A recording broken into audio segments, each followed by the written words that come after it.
Boa tarde a todos, a todas, todes que estão chegando. Bem-vindos, bem-vindas. Esther, bem-vinda, quanto tempo?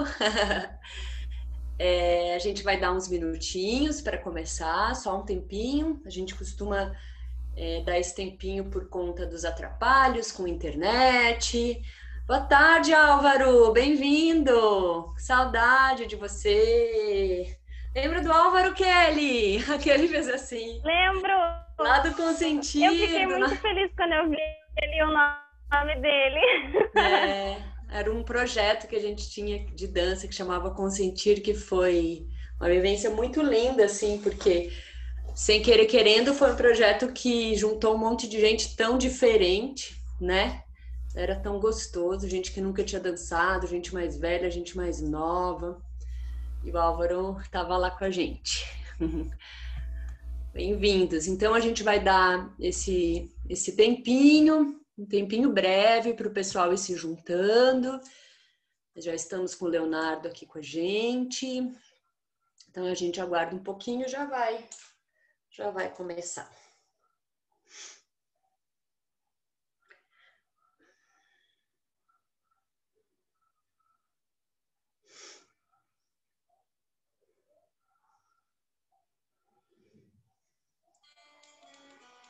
Tá uma musiquinha.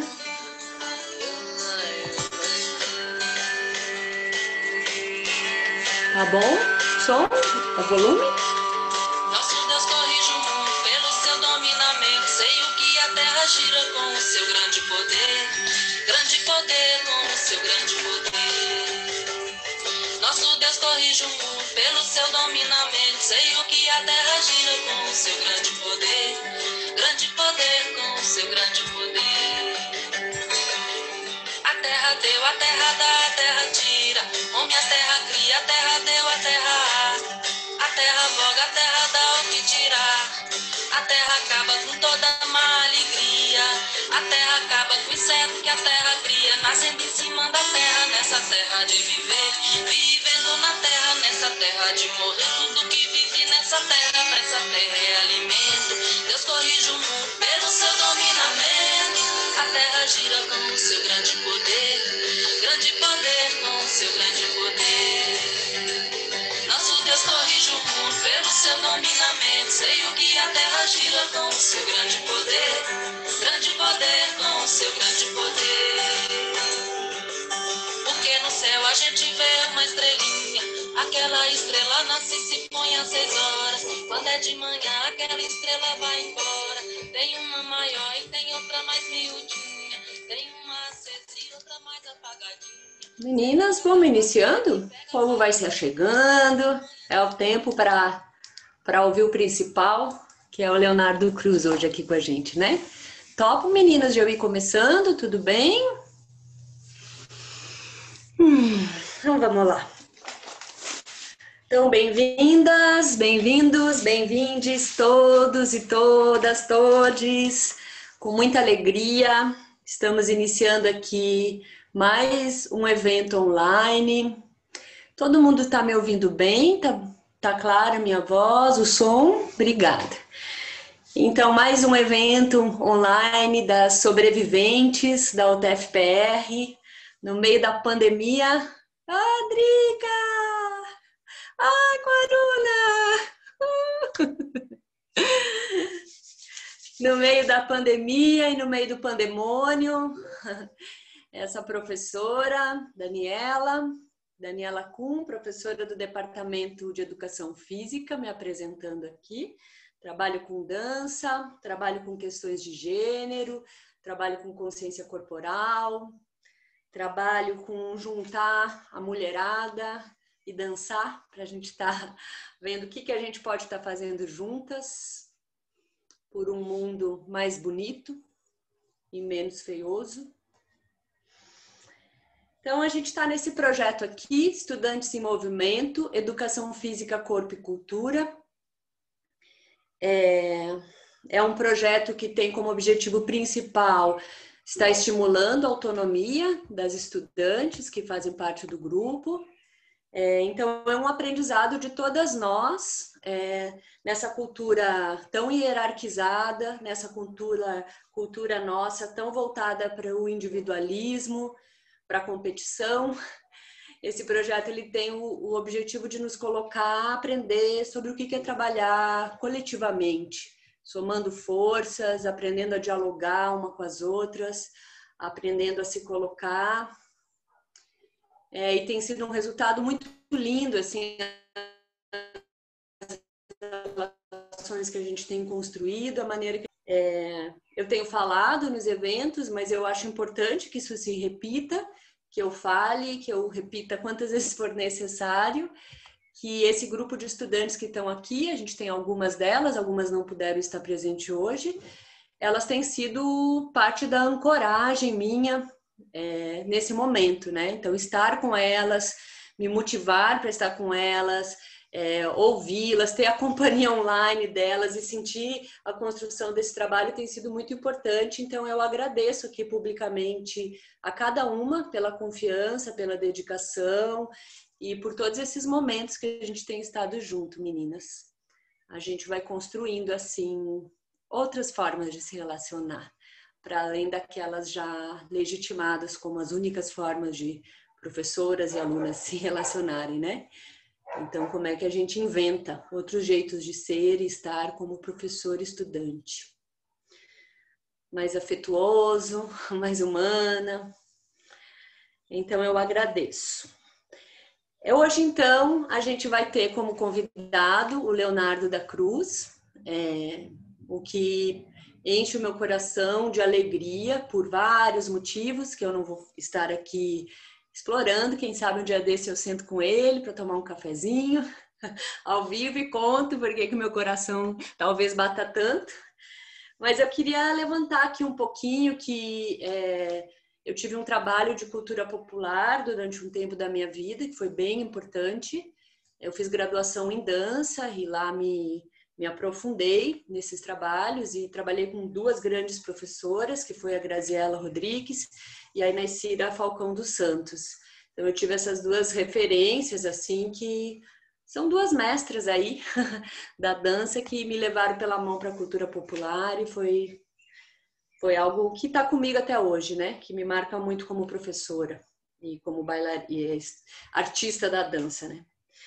E particularmente o primeiro trabalho que eu tive contato do Leonardo foi num evento do Links Núcleo de Dança, o qual eu e a professora Juliana Maria coordenamos na UTF-PR, no segundo seminário de dança, qualidade de vida e coreopolíticas das diásporas africanas, que ocorreu em novembro de 2018.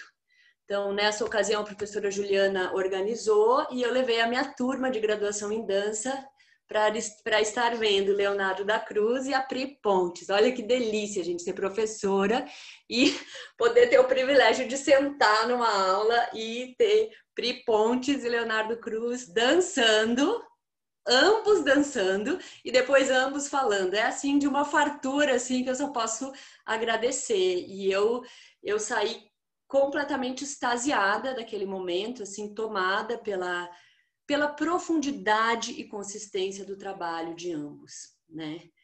Eram muitas aulas aqueles dois dançando no palco da UTF-PR. Existiam muitas questões ali acontecendo, né? Provavelmente muitas a ponto de eu não ter alcance, né? Do quanto isso é transgressor e do quanto que a gente precisa ter esses espaços de debate e de prática e de dança. Durante esse período de preparação, então, a gente está aqui nesse evento, mas esse coletivo, eu e as estudantes do grupo, né, a gente faz estudos sobre o tema que a gente vem apresentar. Em todos os eventos a gente tem feito assim. E no caso aqui do Leonardo não foi diferente. E aí a gente leu um texto do Leonardo, que é um texto que está na revista Tom, de 2017, que chama Corporeidades Visíveis, Trajetórias de um Artista de Dança Negro Quilombola. E foi uma delícia ler esse texto, foi uma delícia os nossos debates sobre esse texto. É um texto que já vai ser incluído na minha literatura da disciplina dança, porque eu acho que ele traz diversos componentes assim que vai dar pano para manga, assim, para para sair da minha fala algumas questões, né? E ter fala de outros artistas lá dentro, né? De outro jeito de pensar, organizar e pensar o conhecimento, a dança, a arte, o corpo. E a gente também estudou, a gente viu vídeos. Eu estou há 3 semanas com o Leonardo Cruz aqui, cruzando nas encruzilhadas. Então eu estou embebida assim, e muito feliz, né, com isso, como professora, eu poder ter essa oportunidade de lidar com questões, com assuntos, com artes que me dão prazer. Realmente isso é algo muito interessante, né? E é o conselho que eu dou para as minhas alunas: procurem um trabalho no qual vocês encontrem prazer, né? No qual vocês tenham parcerias prazerosas, no qual, ainda que se tenha dificuldade, a gente possa mergulhar nas nossas atividades com uma postura de afeto, né? De ser afetado, de se embeber do que nos nutre, quanto potência de vida, né? Estamos precisando disso no atual cenário. Então, essa é a minha fala inicial, muito feliz com a presença de todas, de todos, de todes, muito bem-vindas à nossa casa aqui virtual do Estudantes em Movimento. Agora eu passo a bola para as estudantes que estão à frente hoje aqui. Ela vai ser explicado melhor como é que vai ser a dinâmica do evento. E em seguida a gente já vai ter o Leonardo Cruz, que é isso que a gente está querendo, né? Agradeço a escuta, desejo a todo mundo que está aqui, a todas as pessoas, um ótimo evento. Obrigada.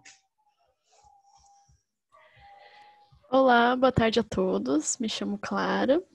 Seja todo mundo bem-vindos e um ótimo evento. Olá, boa tarde. Meu nome é Débora. Eu vou estar junto com a Monique conduzindo a entrevista do Leonardo hoje. Espero que todos tenham um ótimo evento. Boa tarde, eu sou a Kelly. Desejo que todos sejam bem-vindos e tenham um ótimo evento. Boa tarde, eu sou a Monique, que também estarei conduzindo a entrevista, e agradeço a presença de todos e que nosso evento seja ótimo. Nosso projeto também conta com a presença da Cristiana, da Isadora e da Núbia, que são estudantes, e da Mariana, que são estudantes do projeto, que infelizmente não puderam comparecer, mas estiveram, né, todo o processo discutindo os textos com a gente, as informações, e futuramente estarão revendo a live para poder contemplar e ter o prazer que nós estaríamos tendo essa tarde. Obrigada. Bom, pessoal, então, dando início, eu vou falar brevemente algumas coisas. Então, mostrar para vocês os nossos meios de contato, que é através do nosso Instagram, estudantes.em.movimento. Lá a gente está divulgando todos os eventos que nós fizemos, né? E tem algumas informações interessantes sobre os participantes, os convidados especiais. Então, quem puder seguir, o nosso Instagram está aí. Caso vocês queiram entrar em contato com a gente, o e-mail também está aparecendo para vocês. E falar que nós estamos no processo de construção do nosso site, que vamos trazer conteúdos abordados nos eventos. E isso está sendo possível porque a professora Daniela tem agora 2 bolsistas, que sou eu e a Núbia. Então, a gente está fazendo um bom uso dessa bolsa aí e fazendo um trabalho, trazendo mais esse meio para divulgar o projeto e divulgar os conteúdos. Então, esse é o nosso 6º evento, nós já fizemos 5 eventos, como está aparecendo para vocês. Algumas pessoas, acho que estão aqui hoje, puderam participar de outros. E vamos falar do evento de hoje, que é com o Leonardo da Cruz. Então, essa imagem, creio que quem viu a divulgação já deu uma olhadinha nela, mas explicando melhor a dinâmica de como vai acontecer. Eu e a Monique vamos fazer perguntas, né, baseado nas nossas discussões com o grupo. E durante essas perguntas, enquanto o Leonardo fala também, vocês podem enviar as perguntas de vocês no chat. E daí nós vamos selecionar e no final vai ter um tempo para ele responder essas perguntas, então podem ficar à vontade. E também ficar atento no chat, porque nós vamos enviar um formulário de avaliação do evento, É muito importante que todo mundo responda para a gente ter esse feedback. E quem responder o formulário vai receber o certificado do evento de horas. Então, fiquem atentos lá pelos 15 minutos finais, nós vamos enviar esse formulário. E vou passar brevemente uma vinhetinha e iniciaremos o evento.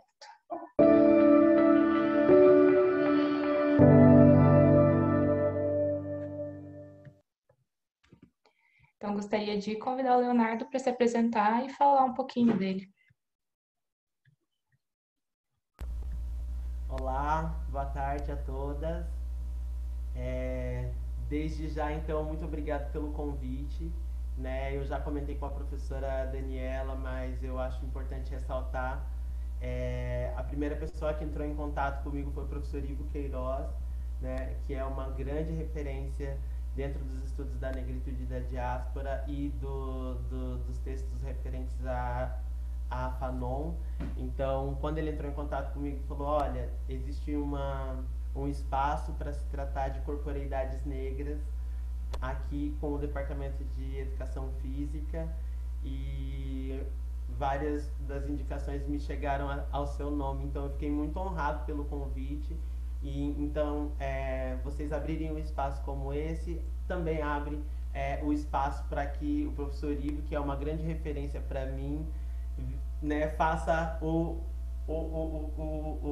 esse movimento, né, de olhar para trás, para quem está vindo, para quem está olhando para ele, né, que eu sempre estive olhando para ele, acompanhando os processos e as falas dele, né? Então, ele sendo essa referência, ele olhar para lá e falar vem junto é muito importante, inclusive de um significado, de um sentido que está para além, né, do tempo linear que a gente considera dentro da sociedade ocidental, né, dentro desse espelhamento do Ocidente, né, que a gente imita. Então, ele se fazer Sankofa. Sankofa é olhar, né, olhar para trás, é aquele pássaro, um adinkra, que é um pássaro com os pés fincados no chão, voltados para frente, mas com a cabeça voltada para trás, ou seja, ele cumpre um ciclo e olha para lá. Então, falando disso, eu estou aqui pedindo licença, então, aos meus mais velhos, aqueles que já passaram, e pedindo também licença aos mais novos e a todos que estão aqui para trocar essa ideia, ter esse momento que eu acho que já começa muito, muito legal, muito importante, na medida em que ele começa com essas conexões, né? Bom, eu sou Leonardo da Cruz, eu sou quilombola da comunidade Invernada Paiol de Telha, de Guarapuava. A minha comunidade é a primeira comunidade a ser reconhecida pela Fundação Cultural Palmares e certificada como uma comunidade remanescente de quilombolas, né? O estado do Paraná... Assim? Entendendo bem, né? Eu acho que é uma pergunta, não consegui ouvir direito. Alguém abriu o microfone sem querer. Ah, tá. Enfim, o estado do Paraná tem 32 comunidades quilombolas certificadas e cerca de 86 mapeadas, ou seja, são territórios, né, de corporeidades negras também, né? E é de um destes territórios do qual eu venho, né, a comunidade quilombola Invernada Paiol de Telha. Na comunidade quilombola Paiol de Telha, a gente teve, então, um processo que foi de reunir, né, muitas das famílias que lutavam e reivindicavam as terras de origem, né? Nós somos uma comunidade que não estava no verdadeiro território de origem, ou seja, meu pai foi expulso do território, e então eu nasci fora do território, assim como muitos outros quilombolas da minha comunidade e de outras comunidades do Brasil, né? Ou seja, a gente está falando de processos de expropriação de territorialidades, mais do que espaços, né, de territórios, de memórias, de culturas, de modos de existir. Então, eu nasci também fora desse contexto, dessa territorialidade quilombola, e com 9, 10 anos a minha família volta, faz esse retorno, se faz Sankofa de novo e retorna para a comunidade, né? Nesse processo, várias outras das famílias herdeiras dessa herança quilombola, né, dessa historicidade, também retorna. Então, é um monte de jovens e crianças que estão ali, que tem uma escola branca, e a gente está num território cercado pelas 5 colônias de alemães, os quais expropriaram nossas terras, então imaginem os conflitos, né? Não só de ordem prática e de ordem de violência física mesmo, né? Porque esse processo não aconteceu assim, ei, você dá sua terra para mim, negrinho?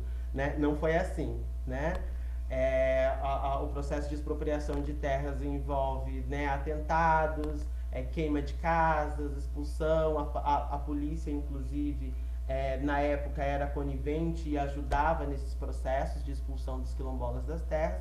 Então a gente se encontra ali com essa comunidade e com essa outra comunidade, né, de alemães nessa mesma territorialidade, assim, o quilombo e as 5 colônias.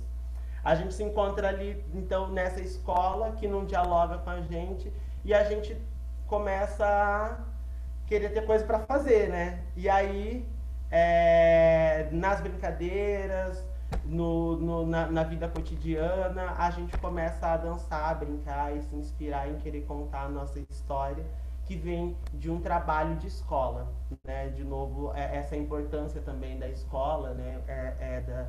Do estudo, da intelectualidade, marca muito, né? Então, acesso à educação.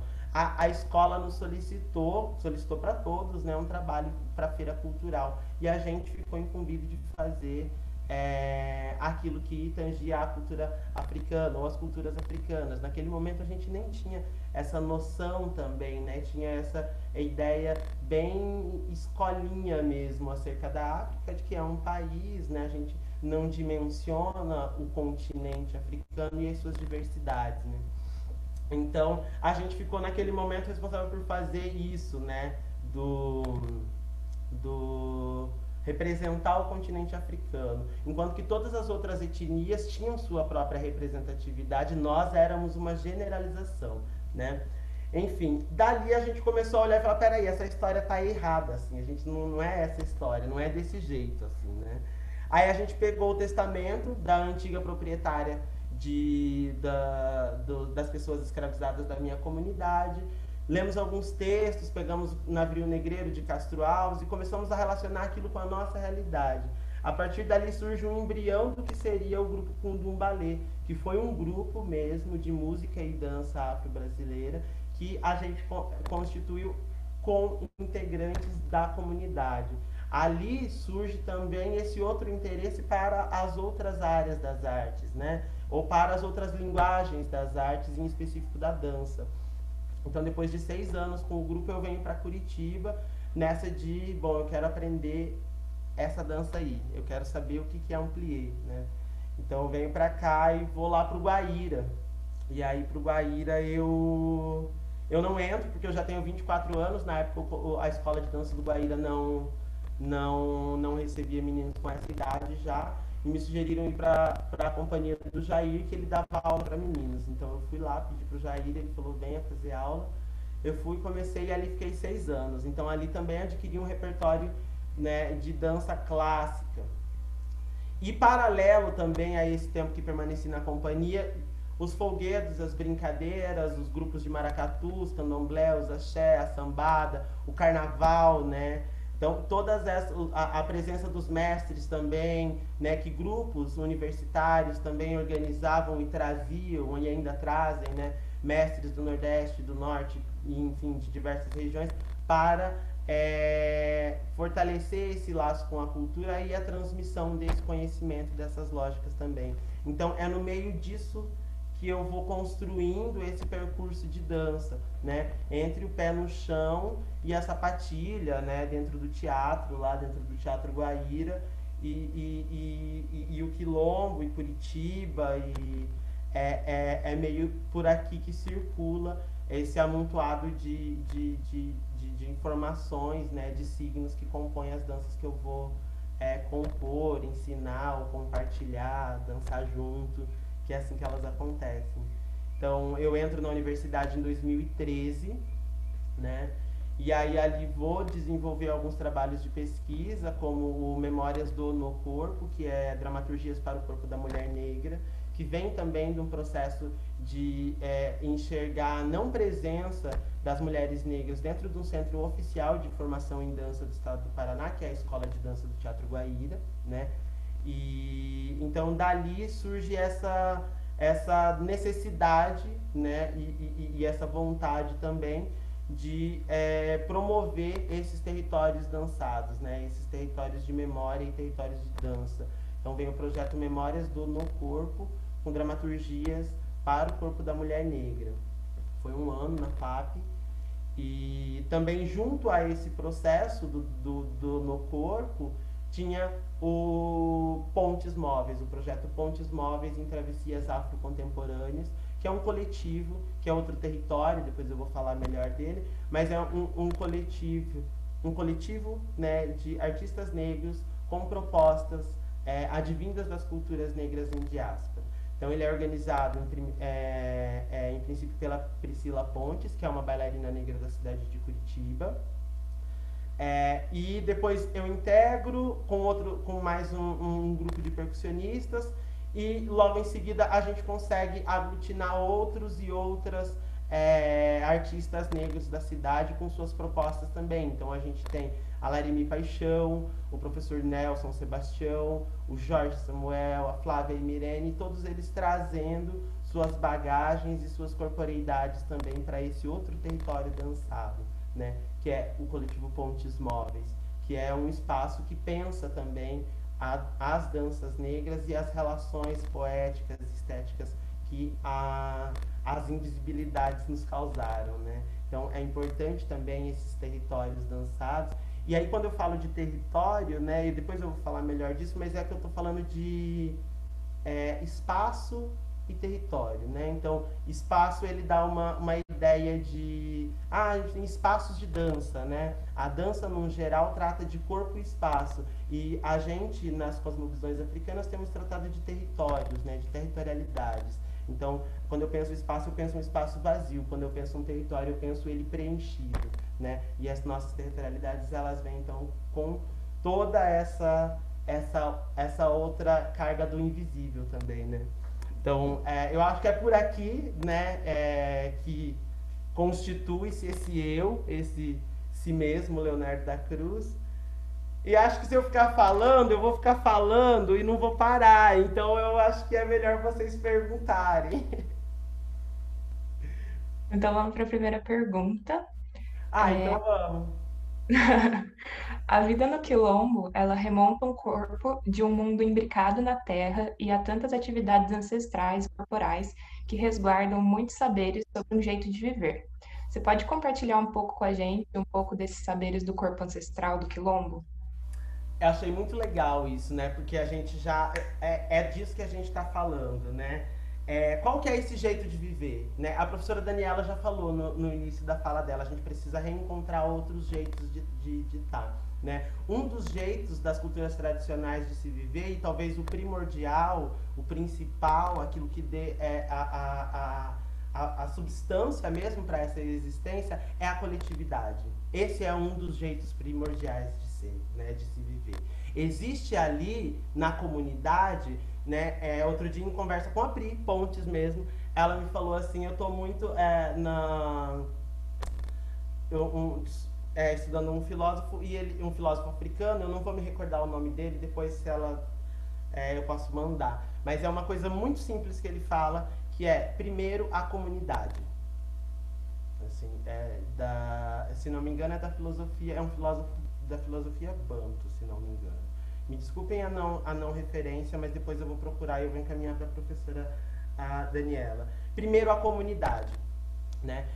Então, existe um princípio aqui que é fundamental, né? Que jeito que é esse? Qual saber que é esse? Né? É importante a gente pensar que quando a gente vai falar desses saberes, eu, por exemplo, quando eu escrevi minha monografia, eu lembro de uma coisa lá de quando eu conheci a Recomenda das Almas, né? A Recomenda das Almas é um rito que acontece na minha comunidade em períodos de quaresma, né? Ele remonta circuitos de procissão, né? Ou circuitos de cortejos, né? Ele não imita os cortejos de coroamento, e sim cortejos fúnebres, né? A gente tem dentro das culturas Congo, né, as tradições dos cortejos, né? Os cortejos que iam visitar embaixadas, iam visitar ou recebiam visitas de outros grupos étnicos, e nesses cortejos, então, se tem a presença da musicalidade, da dança, da sua estética apresentada, né, do seu cabelo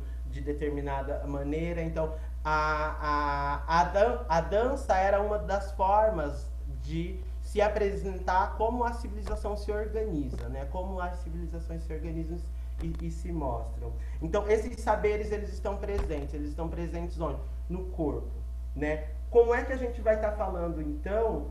O professor Muniz Sodré, ele fala do saber, né? Ele fala do saber e da sabedoria bantu, da filosofia bantu. E ele fala que o saber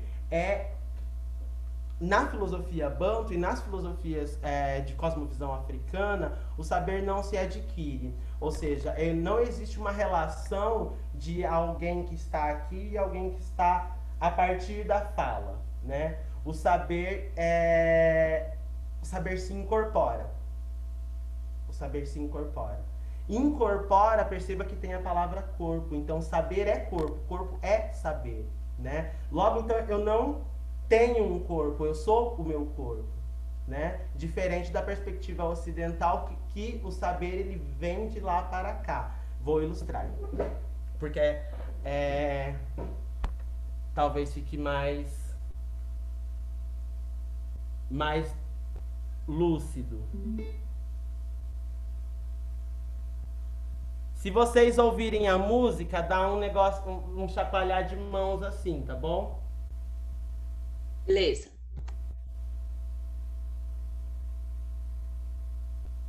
Aí algum qualquer aí, algum coricô do tiro mirimini, algum lolaí, algum lolarum, algum lonile, algum lolode, algum lolocó, algum lolobé, algum lolató, algum lobamidjá, lhojojo de mi. Ogunye moye.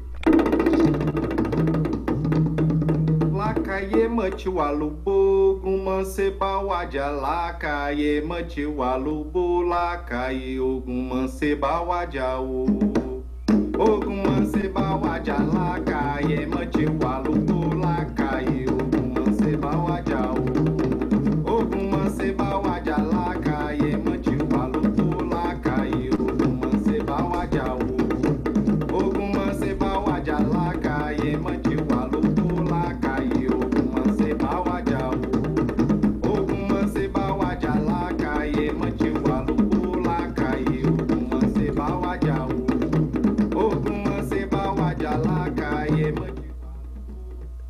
Deu pra ver o gesto? Sim. Um gesto, né? Um gesto. A perspectiva trazida por Rudolf von Laban considera, então, o corpo em ações corporais, correto? É isso, né? Laban define ações corporais. O culto de Ogum data de 4.000 a 5.000 anos antes de Cristo. Laban é de agora, né? Do século passado aqui. Laban é do século passado. Como é que a gente considera essa uma perspectiva de saber e essa uma perspectiva de primitivo, né? Uma é uma perspectiva da ciência ou daquilo de um edifício, daquilo que a gente consegue construir como um edifício de pensamento, né? E é considerado como um valor, e o gesto não, né? Então, a filosofia Merleau-Ponty, por exemplo, Merleau-Ponty aponta, né? O corpo é uma forma de conhecimento antecipado ao mundo. Porque ele está com o mundo, ele vive, né? Aí quando eu vou falar assim, você me pergunta, qual é o saber do corpo? O saber do corpo é, por exemplo, eu posso compartilhar? Posso? Eu vou compartilhar. Esse é o saber do corpo. Meu pai, por exemplo, lá no Quilombo, dizia assim: venha cá, eu não ia pra roça, meu pai não me obrigava a ir pra roça, tá? Isso não é uma coisa que eu assim, eu trabalho da roça. Não, eu não ia pra roça. Eu estudava, né? Tinha essa coisa que, não, tem que estudar. Depois de estudar, você ajuda nos afazeres em casa, na roça, enfim, no trabalho. E meu pai me chamava, ele falava assim, ó, venha plantar batata. Venha plantar batata. E eu não entendia, eu falava, por que plantar batata agora, né? Tipo, e ele fazia os canteirinhos lá e tava tudo pronto, era só ele pegar a batatinha e pôr só o raminho. E ele dizia assim, venha plantar batata, mas tá pronto aí, né? Venha você plantar. E por quê? Eu tava lá plantando e ele dizia assim, porque plantar batata, a gente tem que ver se o coração tá bom, ver se o coração tá puro. Tinha que plantar batata, pra ver se a batata crescia. Na minha cabeça não fazia o mínimo sentido. Não fazia o mínimo sentido. Mas eu chegava da escola e ia todo dia correr e ver como é que estava o meu canteiro de batata.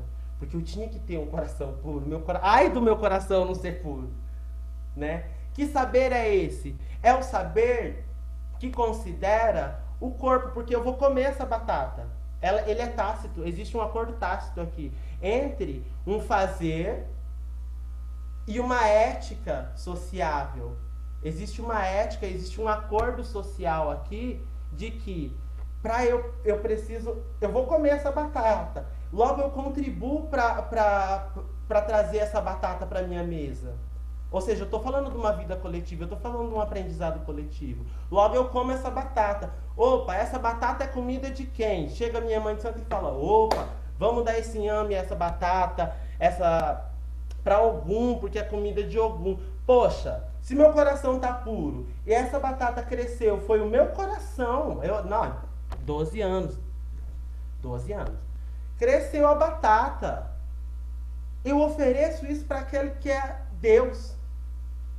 Olha o saber corporificado, o saber incorporado. Porque eu como esse saber, eu coexisto com esse saber. Né? Logo, corporeidade, né?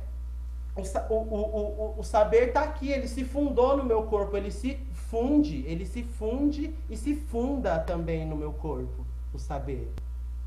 Exemplo, minha comida preferida no mundo é feijão, não deve ser novidade para alguns. O gesto.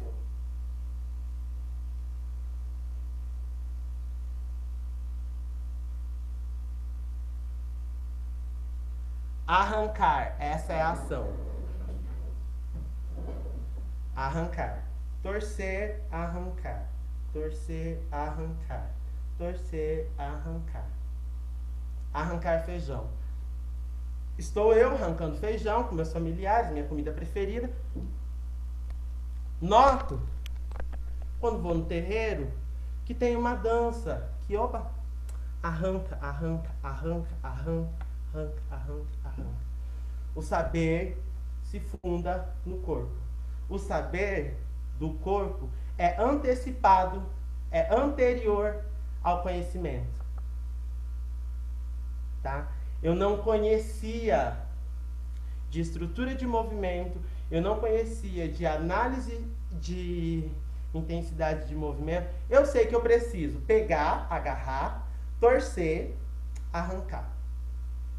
Né? Eu preciso alcançar, as lógicas do BMC, alcançar, aproximar, né? Isso é conhecimento. Por que arrancar feijão não é um conhecimento? É um puta de um conhecimento, gente. É um puta de um conhecimento. Eu tô lá, aí se define corpo no espaço. Corpo, espaço. Essa é a delimitação para o corpo, não é isso? Aqui está o Ocidente, certo? Aqui está a África. Né? Do chão. Essa é a minha relação. Relação de coletividade. Uma relação que é uma relação de interdependência. É uma relação de interdependência para com a Terra. Né? Eu necessito Vou tentar colocar outra foto aqui, vou tentar compartilhar. Ó, Jesus. Vamos ver se ela aparece.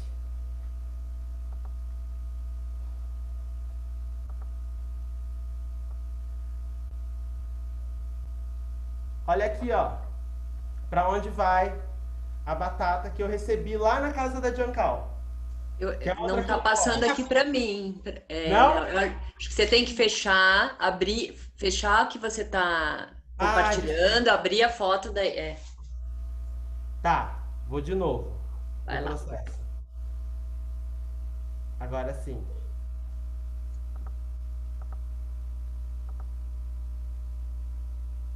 Onde é que vem a batata?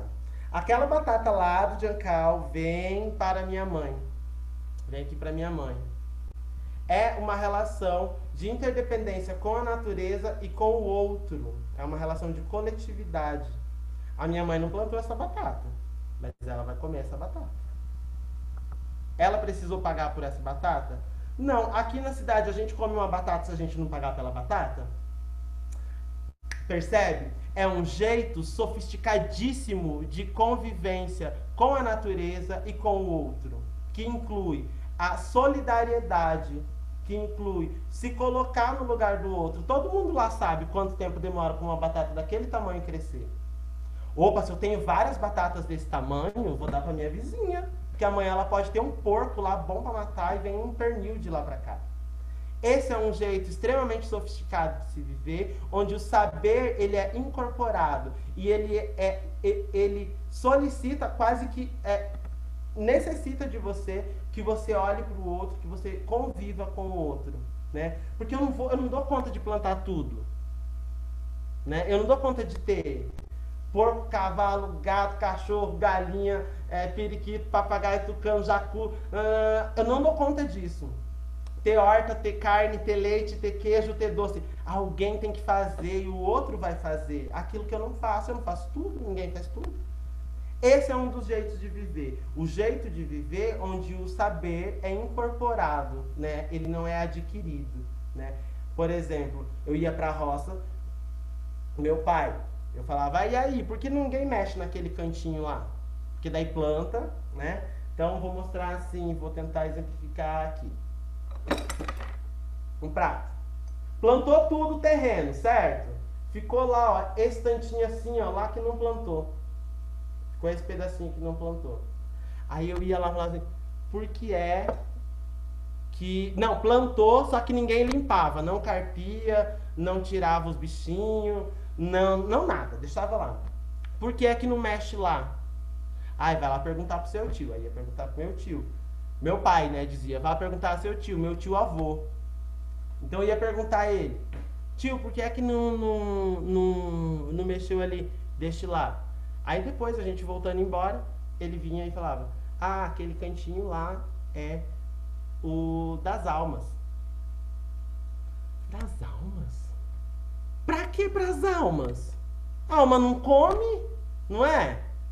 Não é assim, porque o Ocidente ensina assim, a alma não come. Aí meu tio, deixa lá, aí você vai ver, né? Fica lá. Por quê? Porque ali existe uma relação de corpo, né? De corpo, da corporeidade dele, que trabalha naquela lavoura, que o gesto dele tá ali, né? O trabalho dele tá ali, o suor dele tá ali, e existe um outro valor ali, que é o valor do aqui e do agora, né? De se presentificar no aqui e no agora. Também pensando que isso é além e é anterior, né? Então, é anterior, e anterior também quer dizer invisível, né? Quando a gente está falando de corporeidade, a gente assume, então, dois lugares, né, para a corporeidade. Um, que é o do eu, né? Fora a corporeidade, né? Apenas, falando de corpo, eu tenho eu, né? O Ocidente me ensina que eu tenho eu. Então, o eu, ele está para espaço, né?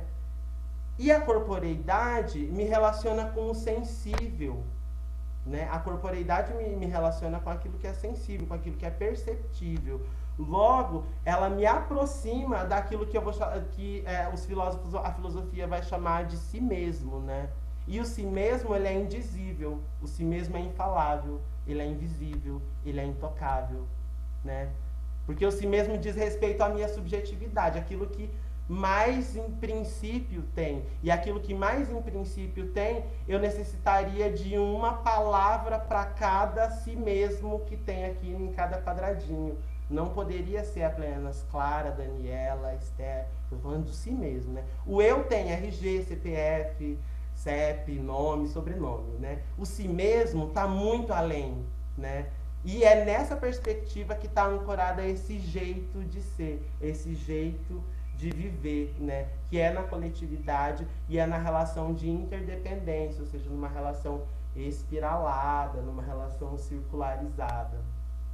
Falei muito?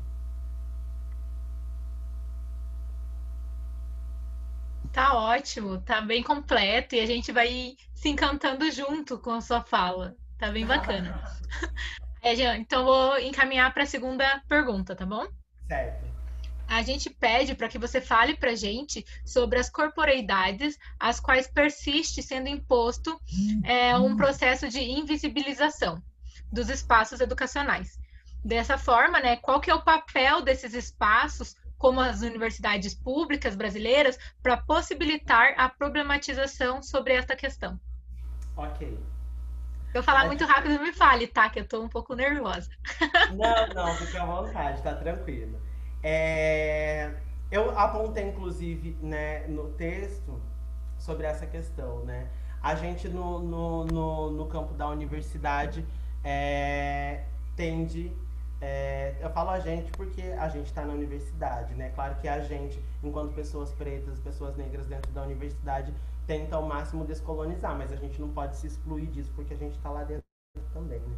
Então, a universidade, ela tende ela se constrói, então, em bases epistêmicas ocidentais e ela perpetua, né, essa lógica. Eu não sou contra, né, as lógicas hegemônicas, né, da dança. Eu não sou contra o balé clássico, eu não sou contra as perspectivas trazidas pelas técnicas e abordagens de educação somática. Inclusive, sou também um educador somático, acredito nesse potencial, mas a partir de outras lógicas, a partir de outras premissas, né?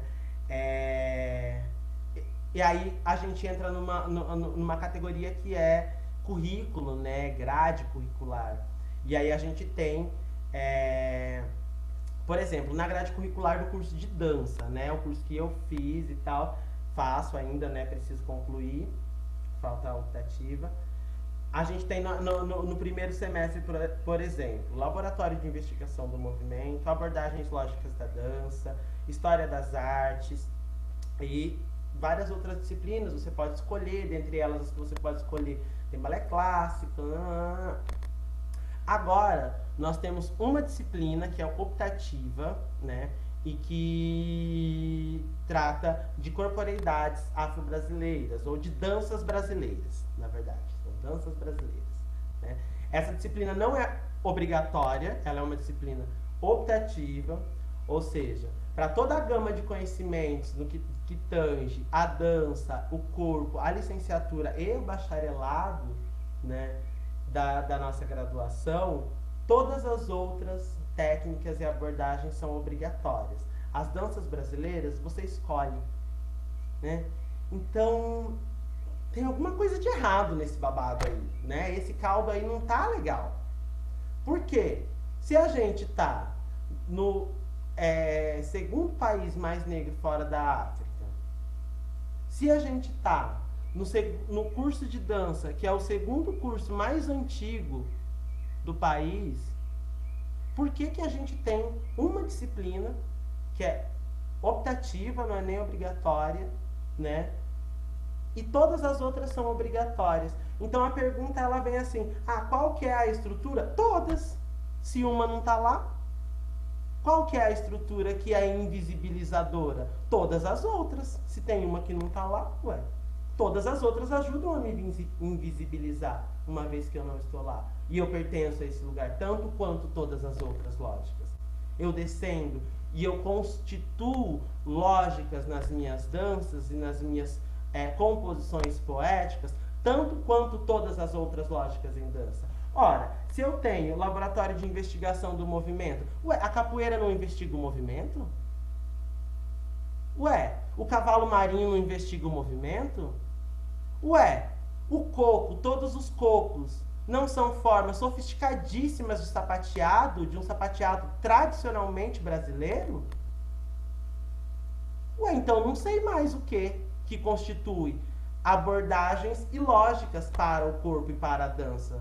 Se as nossas danças fazem, em essência, isso, né? E elas não estão lá, todas as outras são invisibilizadoras. Todas as outras, né? E eu não estou falando que elas são melhores ou que elas são piores, né? Eu estou falando de lugares e pertencimentos e de legitimação de conhecimentos e saberes. E, de novo, né? De novo, o conhecimento e o saber. Aí o conhecimento está num lugar e o saber está em outro. Bom, mas o meu saber está aqui, está no meu corpo, está comigo, né? Ele está aqui, não está na apostila, ele não está na Lab Annotation, né? Por quê? O tio Tonho, vou tentar abrir aqui uma foto. Eu tenho que fechar o compartilhamento. Vamos lá. Primeiro eu vou abrir a foto e aí eu mostro para vocês. Aqui, ó.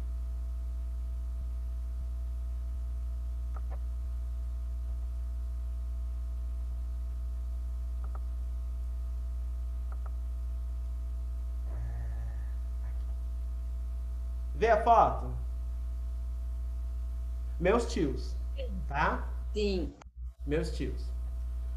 Do lado direito, seu João Chaminé. No centro, meu tio Walter. Aqui à esquerda, tio Tonho. Tá? Fui para casa agora e precisava fazer as divisas dos terrenos. Marcar as divisas. A gente não tem cerca, né? A gente marca a divisa, né? O colonizador colocou várias cercas. A gente marca. Daqui pra lá é seu, dessa água pra cá é meu. Todo mundo usa água e assim vai. Fomos marcar as divisas lá do meu terreno. Roçar, viado. Roçar, assim, ó. Entrar no mato. Abrir, picada. Tio Tonho entrava no mato e dizia assim: Leonardo, lá de longe, assim, ele gritava: você vai roçar aqui do lado da pitangueira. Ele tava longe pra caralho. Longe pra caralho. Eu olhando, não via a pitangueira. Não via a pitangueira. E eu conheço pitangueira. Subo em pitangueira. Como muita pitanga. Ele vinha lá de baixo do eito. Eito é um pedaço de terra, é uma extensão. É um pedaço onde a gente está trabalhando. Então, um eito. Qual eito nós estamos trabalhando? É esse daqui. Daqui até a água. Tio Tonho vinha lá de baixo, do eito. Essa pitangueira aqui, você vai roçar do lado dela aqui, você vai sair lá no pinheiro. Eu olhava e só via a copa do pinheiro, lá longe, assim. Pois bem, roçava. Saía roçava ali uns 20 metros, de repente eu tava torto, tava errado. Tio Tonho voltava. Leonardo, mais pra cá. Aí eu continuava mais um pouquinho.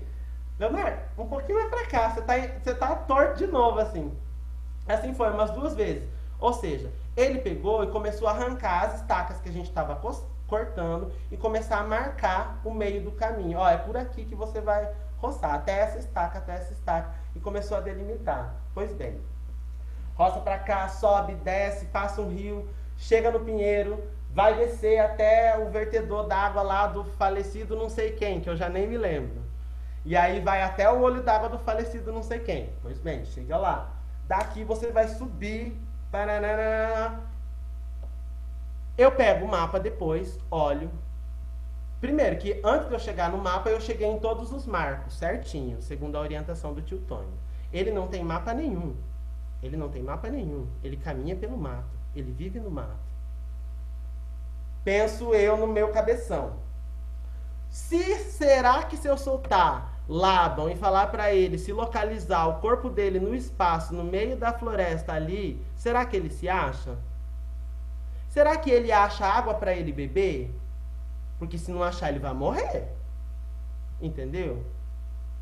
Será que ele consegue não se atolar num banhado? Porque se ele se atolar num banhado, se ele cair no banhado, ele vai ficar atolado no banhado.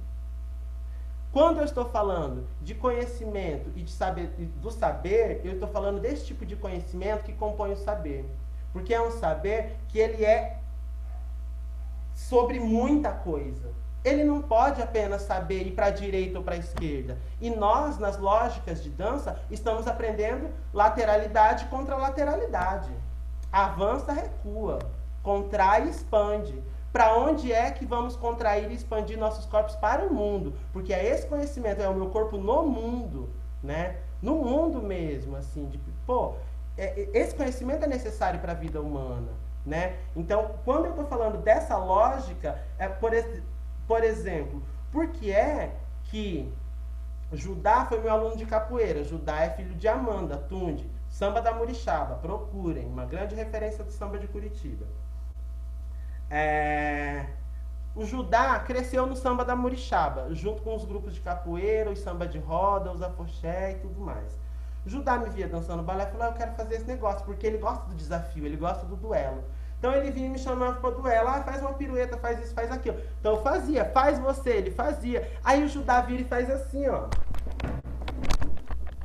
Faz assim. E aí ele gira, né, em cima da cabeça.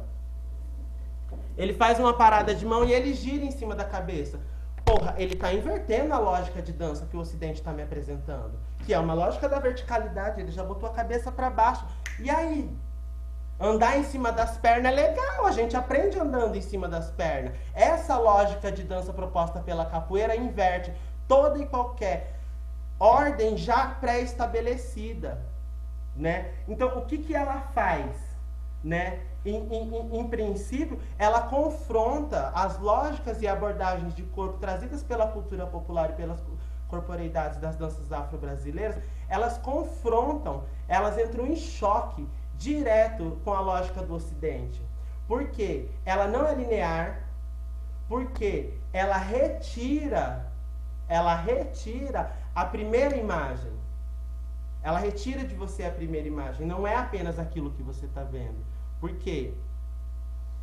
Aquela parada de mão, o olhar na dança, né? A gente está aqui olhando para onde vai a mão, olhando para onde vai a mão, e a lógica do Judá, do olhar, tá aqui, ó. Ele para aqui, ó.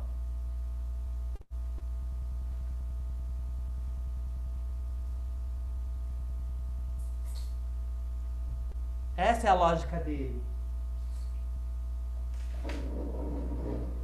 Então a minha questão com as lógicas invisibilizadoras não é eu fazer o balé. É eu não fazer a capoeira como uma abordagem lógica para o corpo e para a dança. Não é, o problema não está em fazer balé. O problema não está em aprender as abordagens somáticas. Porque a capoeira já tem esse saber incorporado. A perspectiva somática já acontece na capoeira. A perspectiva somática já acontece. Olha, eu fui daqui lá para os Estados Unidos fazer o curso da Bonnie, do BMC. Fui dar aula. A minha aula era Exu. Exu.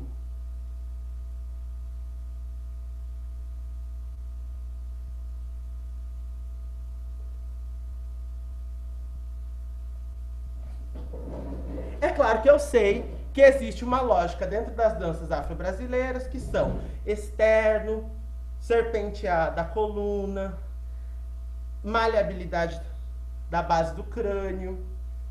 Essas são lógicas já reconhecidas por nós, né? Sabe eu que esse é um ponto de encruzilhadas, né? É um ponto de encontro, né? Poxa, o que tem aqui? Se não meu coração, se não a distribuição do fluido vital para todo o corpo, a irrigação, né, do meu corpo está aqui, a água está aqui, né? Ora, uma encruzilhada relaciona a Exu, né? Então eu tenho o timo, né, o externo, e aí eu dou a aula, a Bonnie levanta com 78 anos e vem fazer a aula, né? Aí fez a aula, tal, sentou, pediu desculpa, sentou, falei, imagina, né? Uma senhorinha, assim. Aí no outro dia ela falou assim, então, quem fez a prática do Léo?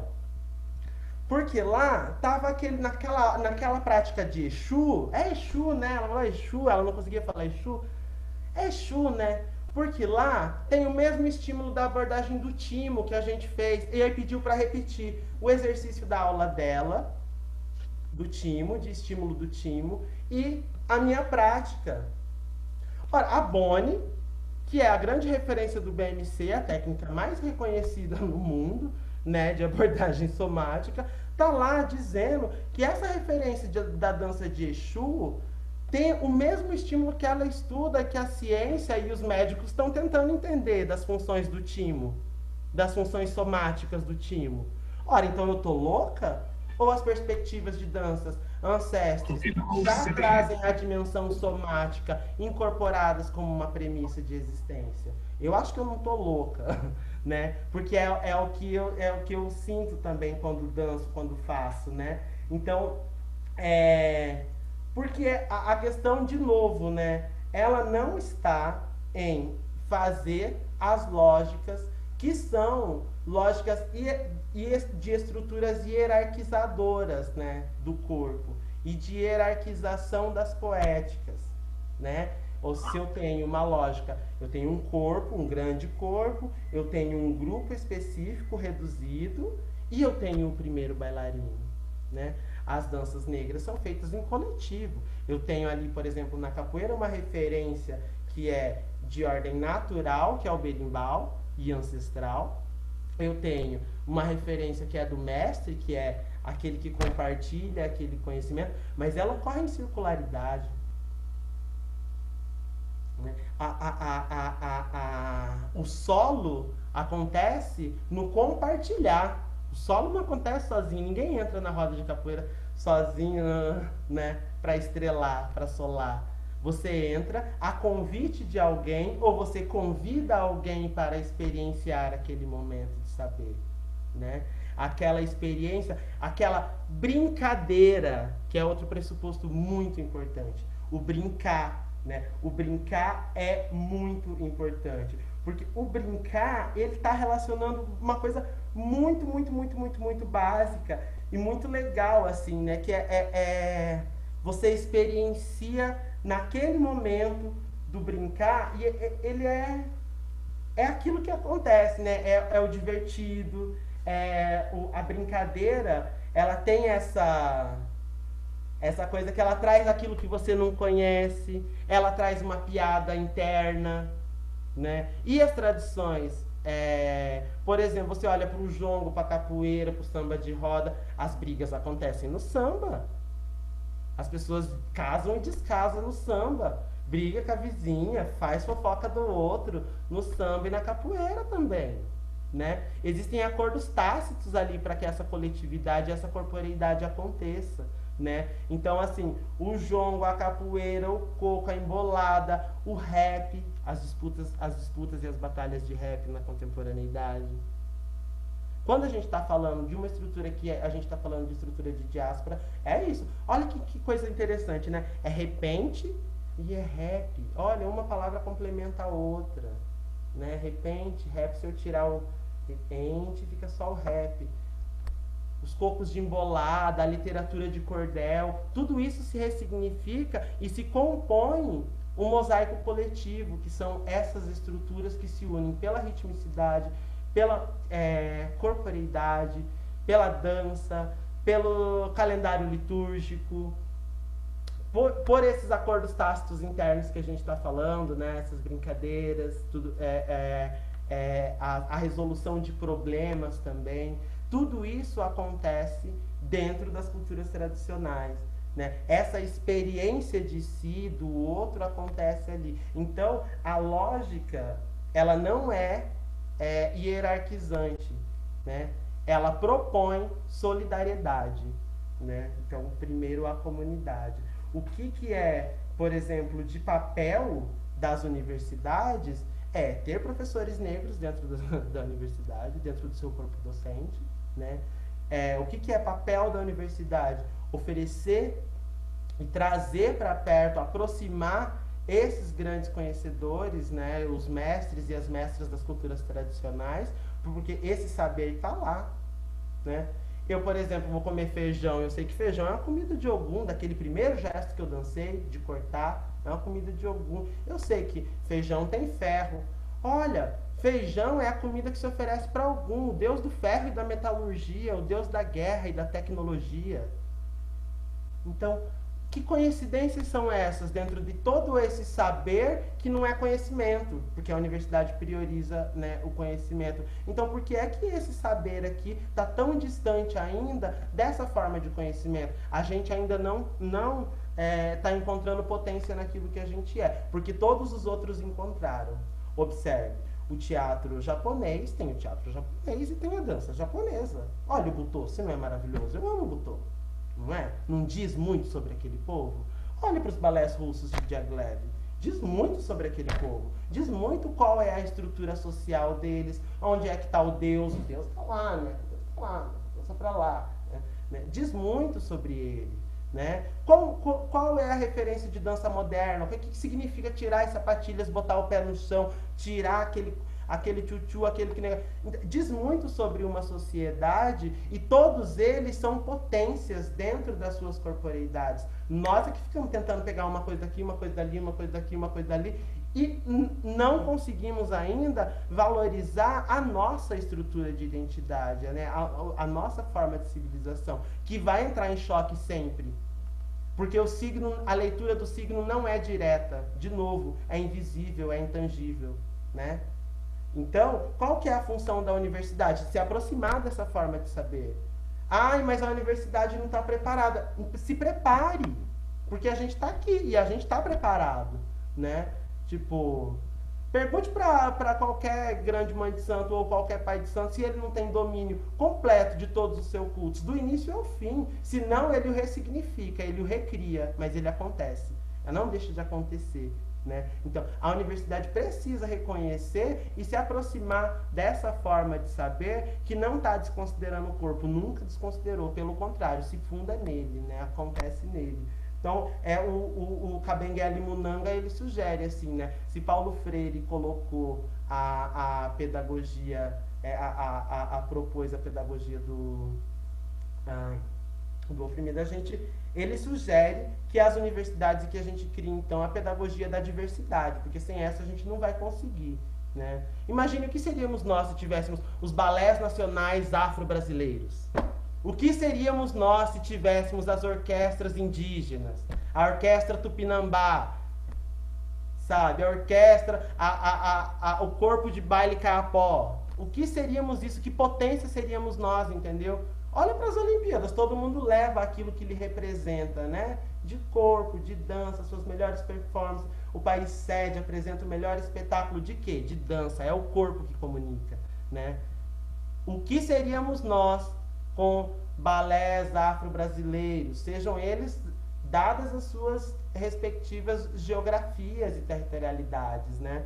Então, acho que precisa mesmo olhar para essa diversidade e se aproximar, não se falar em espaço, né? Espaço é universidade e comunidade. Então, território, comunidade, universidade, né? Para ela ser um pouco mais pluriversidade, porque está muito uni, né?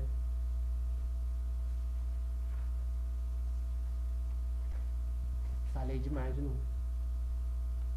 Tá ótimo. Então, está sendo muito enriquecedor, estou adorando. Então, vamos para a próxima pergunta. Ao estudarmos os seus textos e a sua dança, compreendemos que a arte que você cria está profundamente relacionada à sua ancestralidade e à sua condição contemporânea num Brasil 2020, com questões tão desafiantes a respeito do racismo, do machismo, da homofobia, do desmonte da cultura e todo esse processo conservador que tem assolado nossa vida.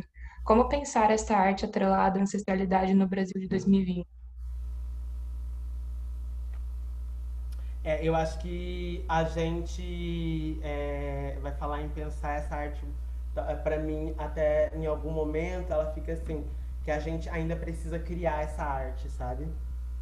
E eu acho que essa arte, ela já acontece, sabe? Ela, de novo, ela está invisibilizada, né? Quando eu tô falando, então, eu tô falando de arte, eu tô falando de comunicação, né? Quando eu tô tratando de arte, eu tô tratando de comunicação. E o corpo como essa premissa, né? Então eu tô falando da dança. De novo, eu vou para corpo, espaço e corpo e território. Os territórios dançados, perdão, os territórios dançados, gestados e dançados aqui na cidade de Curitiba são muitos, né? Tem um ditado que diz: centro bom é centro longe, né? Terreiro bom é terreiro longe. Então, esse que eu vou deve ser o melhor do mundo, porque é longe. Assim, a região metropolitana de Curitiba tá cheia desses territórios dançados, tá? Tem muitos e muitas casas de axé aqui, né? Não vou falar pra você, todas são perfeitas. Não, isso não existe, né, gente? Vamos botar o pé no chão, né? Somos todos humanos, comemos arroz e feijão, e é isso. A premissa também da primeira divindade que abre o culto africano é Exu, e ele é a binaridade, ele é a dualidade. Ao contrário do Ocidente, talvez por isso que o Ocidente se choque muito com a figura de Exu, ele contempla essas duas faces, né? Exu é homem e mulher, ele é branco e preto, ele é bem e mal, ele é certo e errado, ele é tudo junto. O Ocidente não consegue compreender, então, essa faceta, por isso demoniza, né? Então é importante conceber também que todos nós somos humanos, então temos todas essas facetas, e o candomblé reconhece elas, ele não nega, tá? É uma religião que choca porque não tem pecado. Pô, se não tem pecado, ninguém vai me mandar pro inferno, sabe? Quem vai me mandar pro inferno? Porque a grande preocupação do Ocidente é condenar, não é? É condenar. Eu não vi ninguém da África que chegou na Europa e falou: eu vim aqui condenar vocês. Pelo contrário, né? Essa lógica, essa ideia ocorreu de maneira oposta. Então, quando a gente vai falar desse processo de chegar até aqui hoje, por exemplo, as pessoas que foram trazidas de África, elas comiam terra.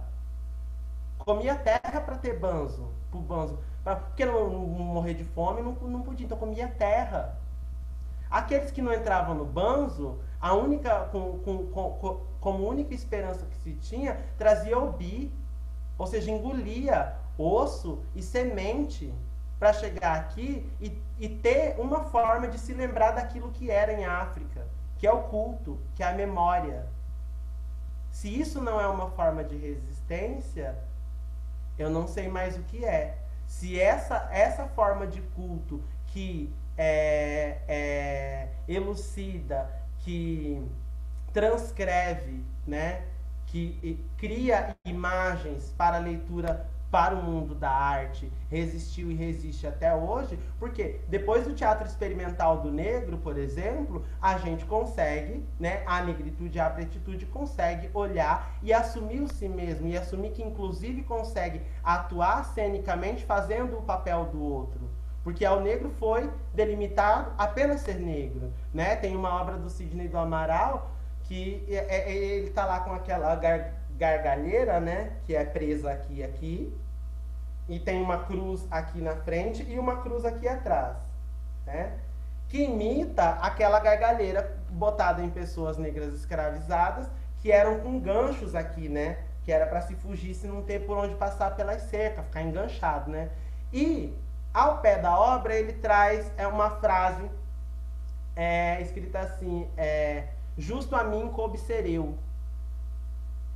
Ora, se essa, que é uma estrutura intrinsecamente de resistência e que persistiu há tantos e tantos, né, anos, e há uma historicidade para se reconstituir, se reconfigurar hoje aqui, trazendo apenas no corpo tudo aquilo que se pôde, né, para chegar aqui e reconstruir sua própria cultura como uma forma de sobrevivência. E aí, de novo, né, a partir do teatro experimental do negro, que pôde se observar que éramos capazes de interpretar a outros, né, não só a si mesmo. Porque ao branco era deliberado que poderia ser ele mesmo e o outro. Ao negro, não. né? A partir do teatro experimental do negro, da intelectualização também de negros para as artes da cena, foi se compreender que eu tenho um leque de possibilidades poéticas e estéticas para a criação no mundo. Ou seja, eu tenho uma mitologia que me influencia, que me serve de pano de criação. Eu tenho calendários litúrgicos, eu tenho signos extremamente complexos, né, e de diferentes procedimentos que vão se comunicar e se ressignificar aqui. Então, tudo aquilo que antes, né, era visto como apenas primitivo, a partir desse movimento que é artístico, mas que é político, né, e racializado em premissa, surge todas essas outras possibilidades, né, nesse grande leque que são as culturas negras. Então, quando a gente está falando, por exemplo, então a gente está falando de uma cultura que, em essência, vive pela resistência, sobreviveu a partir da resistência. Então, eu não posso considerar que qualquer que seja a arte ou linguagem artística que saia desse corpo sem uma dimensão política, sem uma dimensão que confronte a lógica que está posta, sem uma dimensão que afronta e que, né, de novo, assim, dá de dedo na cara e aponta, olha, essa lógica não se aplica a este corpo, assim, né? Não se aplica a tudo aquilo que pode, porque aquilo que pode anteriormente estava pré-estabelecido pela mentalidade do colonizador, né? E agora não. Aquilo que posso, né? Aquilo que podemos, cabe a nós executar, né? Então, acho que diante disso tudo, qualquer que seja a produção que venha de um corpo negro, ela já é uma fronte, ela já é uma resposta a essa onda, né? Que, pelo amor de Deus, gente, só como é que a gente está discutindo se a Terra é plana, né? Como é que a gente chega nesse ponto, assim, né? Como é que a gente chega nesse nível, né? E aí a gente está falando de estruturas, né, extremamente sofisticadas, de tecnologia, de composição, de uma outra forma de existir no mundo, né? Porque essa que não vai dar, né? A lógica da urbanicidade, a lógica do capital direto, da exploração do trabalho, essa não vai dar. Ontem aqui choveu pra caramba, gente, choveu pra caramba. Eu enchi baldes aqui na minha varanda de água, entendeu? E eu não tinha uma gota d'água na torneira para beber. Tem lógica isso? Não tem lógica. Não tem lógica. Porque a gente na cidade é proibido de furar e ter um poço artesiano. Mas eu sou proibido de furar e pegar água de dentro da terra, isso não faz sentido para mim. E a lógica na cidade estabelecida é essa. E a gente não vai viver muito desse jeito. Olha lá, no Amapá. Faltou luz. Tudo bem, ficaram sem luz um dia, 2 dias. No terceiro dia não tem mais água. Ai, sem água não vive, né? Então, cadê a lógica de funcionamento do mundo para eu coexistir com o mundo? Porque a chuva não é de ninguém. A água que está de dentro da terra, teoricamente, é da União, né? Mas o que é a União? Quem que é a União? Né? Se a minha floresta está lá porque eu estou preservando a floresta, a União não está fazendo nada lá, não. A União, inclusive, está apoiando que o desmatamento e as queimadas continuem, né? Agora, se eu não protejo, eu não vou ter água. Essa é a lógica para mim. Eu mantenho a floresta em pé, logo eu tenho água embaixo da floresta. Essa para mim é a lógica. E não eu pagar um absurdo de caro, né? Eu tenho que trabalhar horrores para poder pagar uma conta que chega assim, absurdamente cara. E aí tá chovendo lá fora e eu não tenho água para beber. Assim, essa lógica não dá. Então, é preciso olhar para outras lógicas de constituição, de sobrevivência, que dialoguem com o mundo de verdade, né? Porque, assim, o cano não foi colocado aí. O rio já estava antes da gente.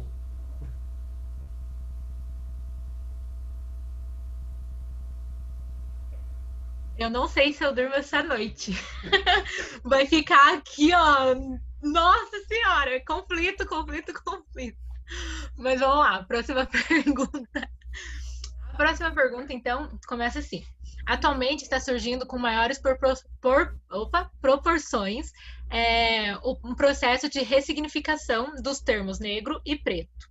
Mas ainda existem muitas dúvidas sobre qual termo deve ser utilizado e a relevância dessa questão, disto ser discutido, inclusive em trabalhos acadêmicos.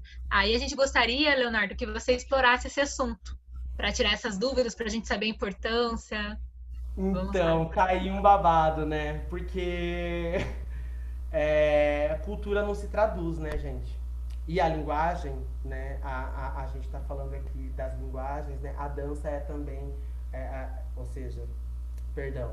a dança é também uma signagem, né? A dança é uma signagem. Assim como a fala, né? É uma signagem, linguagem verbal. A dança é signagem do movimento do corpo. Cultura não se traduz, né? E aí as palavras, elas têm assim, se a gente for entrar dentro da etimologia e das origens da palavra, eu acho que eu não vou conseguir dar conta mesmo, tá ligado? Eu vou falar da perspectiva da qual eu vivo e convivo, né? Então, assim, eu cresci, me reconheci ali no Quilombo, pessoas pretas, pessoas negras, não existia essa distinção entre negro e preto. Inclusive, lá em casa, todo mundo se chama ô seu negro preto. Vem cá, meu negro preto, vem lá, minha nega preta, ô minha nega preta da tia, ô meu negro preto. Então, eram as duas coisas. Nenhuma das duas acabava ou terminava em ofensa. Nenhum dos termos, né? A gente tem na nossa linguagem, por exemplo, a grana tá preta, uma nota preta, a coisa tá preta, né? Então, a palavra ela vai ser associada a várias situações, né? E aí a gente tá no meio disso, né? Porque a palavra ela vem também do ambiente cultura e ela carrega consigo, né, todos os benefícios e as mazelas, né? Então, se em determinado momento da nossa história, né, a palavra preto significava uma injúria, né? Hoje, em diáspora, né, e sendo um diaspórico, eu vou trazer ela da melhor maneira possível. Eu jamais vou referenciar a palavra preto ou negro ou qualquer outro termo da linguagem verbal que se associa à racialidade de origem africana de forma pejorativa. Não mesmo, tá? Que o samba é coisa de negro, porque o berimbau é coisa de preto, porque o acarajé é coisa de negro, porque o feitiço é coisa de negro. Gente, mas eu gosto disso tudo, eu amo tudo isso, por quê? Eu vou relacionar isso a questões negativas. Não. Ai, nego bispo, alguém colocou aqui, nego bispo. O bispo é o mesmo, o quilombola, que escreve, tem um quilombola babadeiro, tem um livro dele chamado... ele é maravilhoso. Antônio Bispo. Aline, se quiser abrir o microfone e falar, fica à vontade. Oi, boa noite, né? Boa tarde, boa noite. Muito, muito obrigada, viu? Estou muito feliz aqui de estar escutando você, Leonardo. Convite da professora Daniela. Muito feliz mesmo, sou do Rio de Janeiro. Participo de uma comunidade jongueira, que é o Jongo da Serrinha. E sou de terreiro também. Assim, suas palavras são um acalanto e uma motivação, né? Para um novo olhar. Na verdade, um novo olhar não. Na verdade, um olhar que já está dentro da gente, só que a gente não, de alguma maneira, não se movia a enxergar, né? A gente está muito acostumado com as invisibilidades. E minha filha está aqui, gente, eu tenho uma filha pequenininha que ela está pedindo para ir no banheiro. Léo, daqui a pouco eu falo novamente. Desculpa, eu estou interrompida já. Imagina. Eu só tenho 3.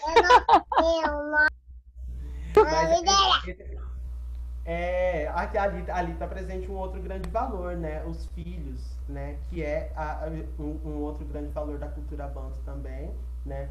Que é a continuidade, né? Então, assim, ela não tem que pedir desculpa em nada ali, não tem que pedir desculpa em nada, tá ligado? Tipo, é isso mesmo, essa atenção que você dá, ela demonstra, na verdade, um outro valor corporificado. É isso, é o aqui e o agora, meu filho tá aqui e agora e precisa de mim aqui e agora. E essa é a minha continuidade, é aqui, né? Então, não tem que pedir desculpa de nada. Voltando para a questão do negro e do preto, né? Eu acho que cabe a gente, de novo, ressignificar tudo isso, né? Assim, porque se o samba lá atrás era enquadrado dentro da lei da vadiagem, o sambista, o capoeirista, todos esses que foram jogados na rua sem perspectiva de trabalho, né? Porque a gente está falando de uma sociedade que aboliu, né? Aboliu. Primeiro aboliu, não foi luta e conquista da negritude, foi os brancos que aboliram.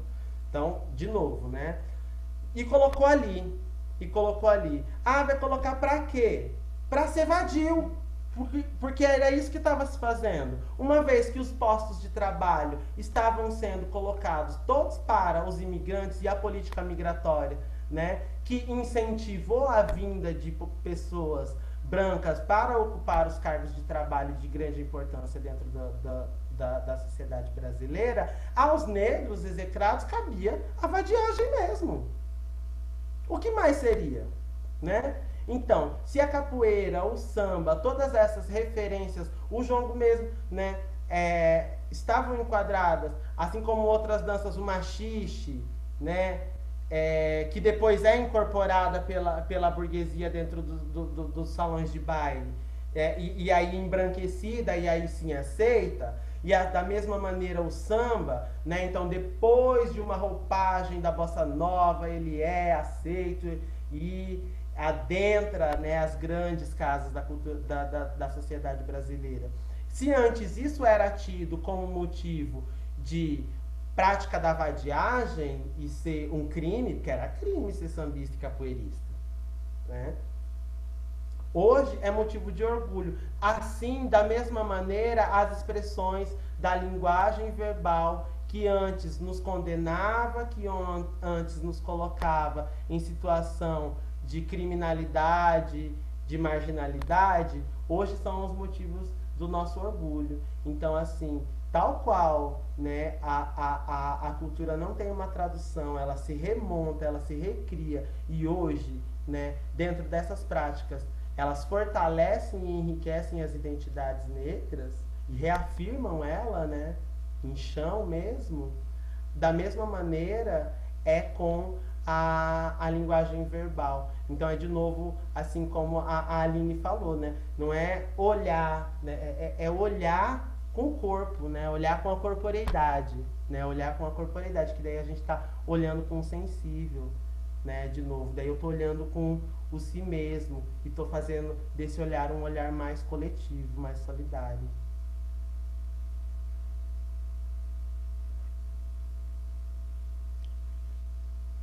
Temos mais um tempinho contigo, Leonardo? Ou você tem que sair? Tem? Então, tô cheio de... Não tem mais nenhuma pergunta ali, né, meninas? Acho que dá para eu fazer, né? Aqui, tá.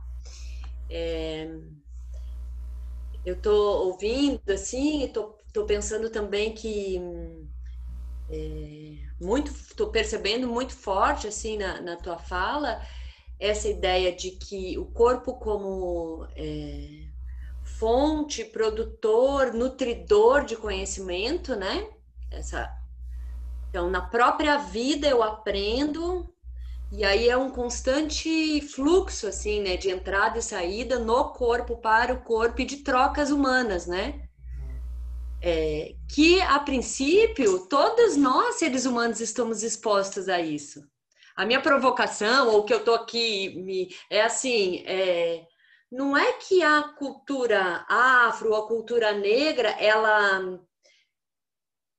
as pessoas negras teriam isso diferente, é que todos nós temos isso, mas nessa cultura se dá importância e espaço para que isso de fato seja legitimado, vivenciado, valorizado. Então, sentir é possível, né? E o sentir, ele é valorizado, e assim, se eu não sentir, eu nem sobrevivo, eu não vou saber onde é que está a poça d'água, eu não vou saber, eu vou me perder no mato, naquele exemplo que você deu do teu tio, né? Então, também me pego assim com uma angústia de o quanto que a gente perde ao não se perceber, ao não aprender com essa cultura, o quanto que a gente vai virando, e aí me coloco assim como professor universitário, observando as construções de saberes, né?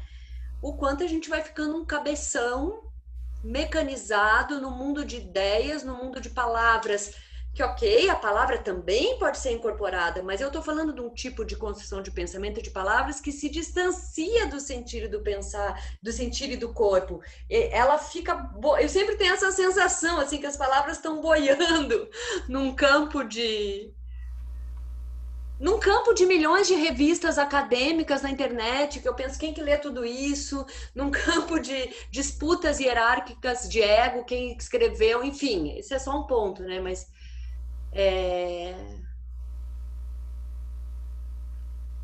traduzindo um pouco do que eu estou falando, ou deixando vazar um pouco, é como se a gente perdesse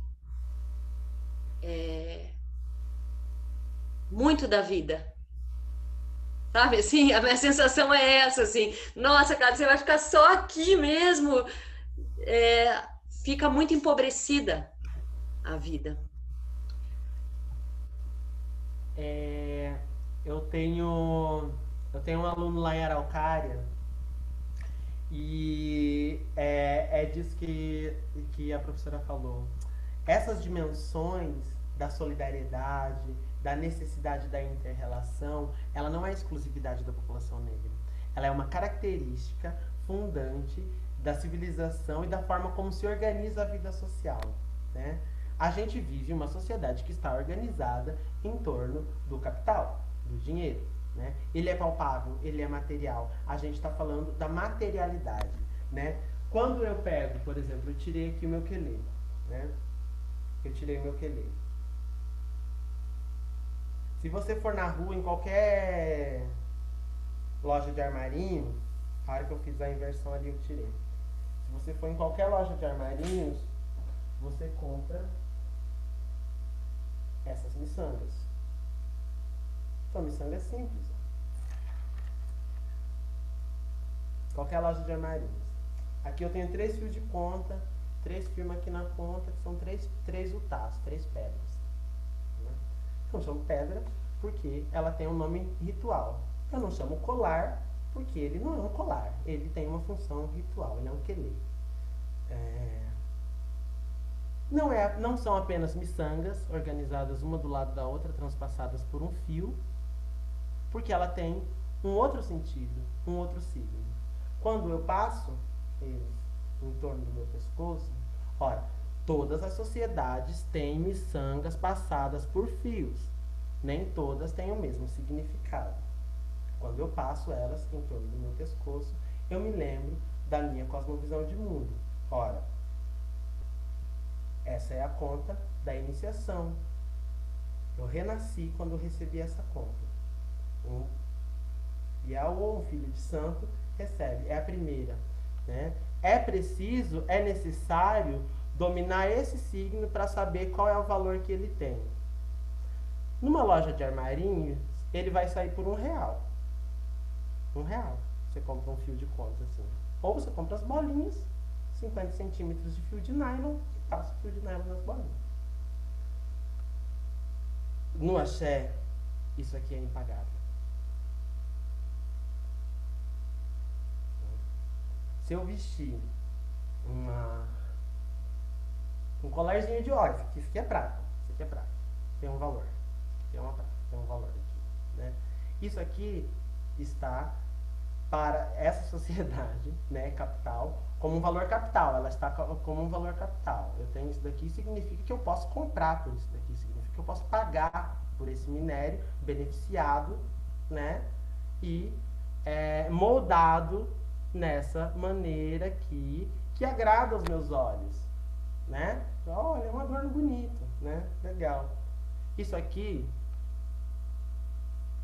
é metal. Metal, minério de Ogum. Ogum. É também a pedra. É também a terra. Não é? É assim que faz, não é? Tira lá da terra, encontra as pedrinhas, as mais sólidas. Depois eu vou fundir, misturá-las, transformá-las. Aqui está a filosofia. Ogum é a transformação. Ogum é a tecnologia. Ogum, Megê. Ogum, terra. Ogum, terra. Existe uma qualidade de um Deus que é o Deus terra. Aonde ele está? Na terra. Qual é o elemento dele? A terra. Qual é a significância dele no mundo contemporâneo? A terra e a transformação, a tecnologia, o ferro, o minério. Ora, se não existe maior marco para o desenvolvimento das tecnologias da civilização humana, senão a criação de instrumentos. Ué, qual foi o primeiro mesmo? Não era a Idade da Pedra? Lascada. Ai, lasquei uma pedra. Olha que legal esse negócio aqui. Pô, é duro. Vou trabalhar com ela. Não é? Tecnologia. Qual a outra? O fogo. Aproxima o fogo. Derrete, funde. Olha que maravilha. É Ogum. Advém de um conhecimento de um determinado povo. Olha a astronomia, a astrologia. Os Dogons, 7.000 anos antes de Cristo, já conheciam, já sabiam da existência de mais de um Sol no nosso sistema de planetas. Já cultuavam 2 sóis. Né? Então, de novo assim, né? Isso está presente, mas eu preciso estar também aberto para essa percepção, para essa sensorialidade, né? O sensível. A professora falou, isso está em todos. Está. Aí, por exemplo, quando se canta no terreiro, Paraimará, Laquetuê, Paraimará, né? A cantiga já diz, todos unidos num só corpo. Ou seja, eu preciso ser dotado da compreensão desse signo, né? Ao passo que nós estamos dando conta de compreender todos os signos que estão postos como modelo, mas o modelo não está dando conta de compreender os signos postos pela nossa cultura. Então, de novo, eu preciso olhar a partir de uma perspectiva da corporeidade, de uma perspectiva do sensível. Eu tenho um aluno, e queria falar sobre isso, que é uma coisa bem importante para mim, assim, né? E acho que para ele foi bem importante também. E ele é branco, e tem bem a ver com isso que a professora fala, assim. Ele é branco e ele mora no sítio. E aí, tô eu lá dando aula, ele todo príncipezinho, assim, branco, do olho azul, aquela coisa de ideia de príncipe, né, do balé, sabe? O príncipe do olho azul, do cabelinho. E ele é do interior, assim, do meio do mato. E ele chegava assim, ai, professor, desculpa, porque eu cheguei atrasado. Ele chegava atrasado na aula, cheio de carvão na cara, porque tava roçando com o pai, e nananã. E daí eu logo já me via, né, porque nós éramos chamados de pé lameado na escola. Quando nós chegávamos na escola, os pé lameados chegou, porque nós vinha amassando barro, mas o ônibus atolava, a Kombi atolava, nós tinha que andar no barro, toda aquela coisa. Então, a hora que eu via ele chegando, cheio de carvão na cara, eu falava, não, vem aqui com o prof, Deus já pega, já arrasta.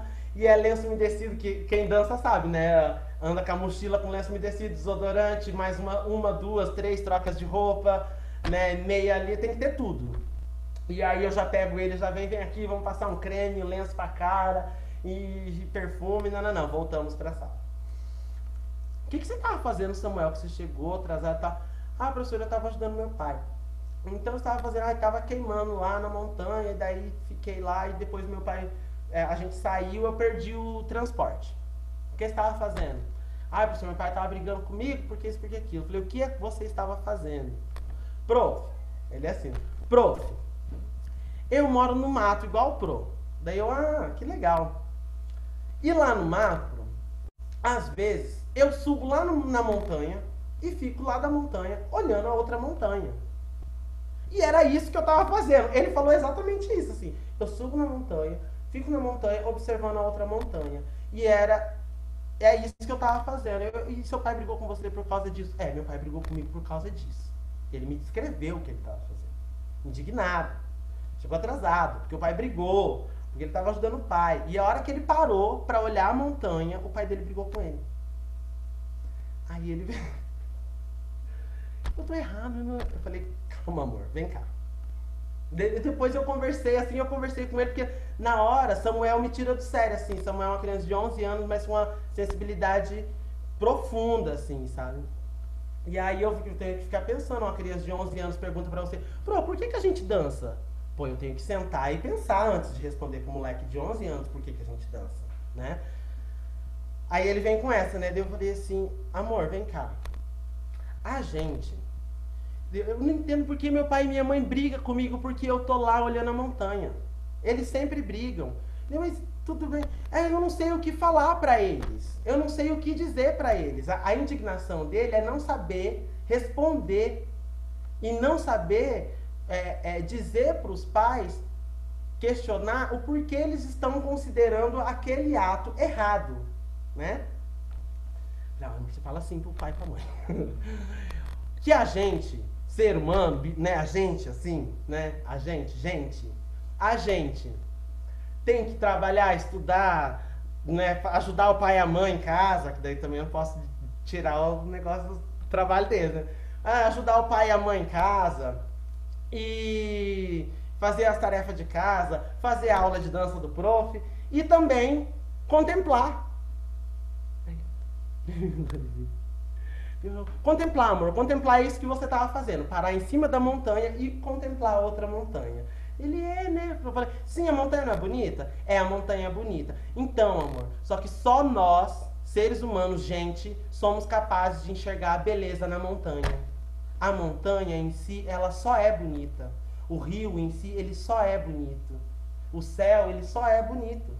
Mas ele só vai ser bonito se a gente estiver ali olhando para ele e considerar aquilo bonito. Senão ele vai ser só o céu, só a montanha, só o rio. Então, cabe a nós, né, poder olhar e perceber, olhar e se atravessar, olhar e sentir essa necessidade de contemplar. Porque o resto já está ali, né? Eu acho que pra gente, né, cabe ser um Samuelzinho da vida, assim, né? Poder questionar por que é que eu não posso contemplar, né? O que é que a gente está contemplando, assim, né? É se perguntar também, né? Quando é que eu paro para contemplar? Porque eu já trabalho, eu já estudo, eu já faço isso, eu já vivo com o Bolsonaro na presidência, então, assim, não dá, né? A gente precisa, em algum momento, parar para contemplar, porque essa é uma capacidade exclusivamente nossa. Branco, preto, amarelo, vermelho... Não importa qual continente. Contemplação. Essa é a primeira perspectiva da arte, né? E acho que a gente tem perdido ela, assim, né? O contemplar, o parar para contemplar. E ela não tem etnia, não. Todo mundo contempla, né? Branco, preto. Não é exclusividade da cultura negra isso. Meninas, vocês querem perguntar algo mais? Eu fiquei curiosa no que ele respondeu pro aluno que perguntou por que a gente dança.